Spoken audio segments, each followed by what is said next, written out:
All right. Backstage once again here at the Hollywood F.A.M.E Awards 7th annual, and I'm here with a gentleman I got a chance to meet for the very first time on the red carpet just outside. Legend, host, producer, radio personality, musician, everything in between, Mr. Wink Martindale, sir. You make me sound so important. I love that. I love that. I mean, come on. Could you repeat that again, please? No, that's okay. I was going to, and I'll do it too. I mean, that's okay. For me, I've said it out there on the air on Any Spotlight Radio, and everybody else who knows me, you are one of my game show idols, one of my hosting idols. And Thank you. You have one of those voices that, in terms of how News had Walter Cronkite and Hugh Downs, you have one of those voices for hosting and television and game shows that maybe will emulate. What do you say in terms of people when they look at you and say, you know what, I want to be like Mr. Wink Martindale. I want to be like the generation who kind of helped hosting become the art form that it is today.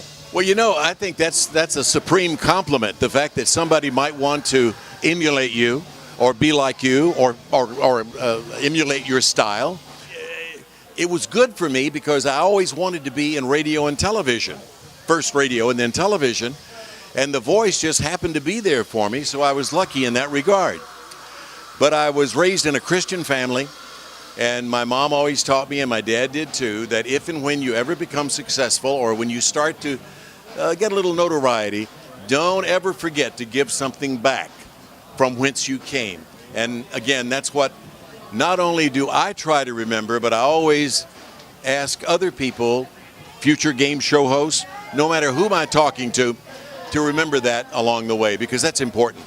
And speaking of game shows, I have to put a little geekiness inside there.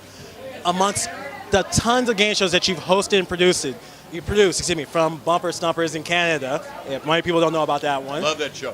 To Headline Chasers, to Tic-Tac-Dough, to one of my personal favorites, High Rollers. Yeah. What's one of your favorites that stand out to you? I always say that the one that is my favorite is the one that gave me the longest term of employment. Because that's important, Let me see if I can get this one right, for everybody out there. It's gone through incarnations. It started with Hugh Downs back in black and white. Yep. Came out in the 70s and 80s.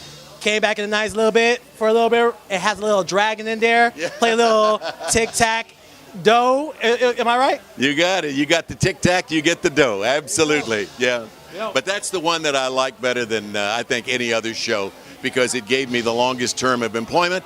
Plus, it was easy to play. Everybody knew how to play it. Right. You get 3 X's, 3 O's, Simple, simplicity. Keep it simple, stupid. And you guys had, you kiss it right there. Keep it simple, stupid. Yeah. And you had the original Ken Jennings and Tom McKee on the show, who won for what, $348,000 and 8 automobiles. Constantly just winning. Well, we can only hope to have more of your production coming out there. Thank you. I know that you're still on the radio. Where can people still listen to you at? We're hearing on Seriously Sinatra on Sirius XM satellite. And of course, that voice. You've been singing for a long time as well. Thank you. I know that's out there too. Thank you.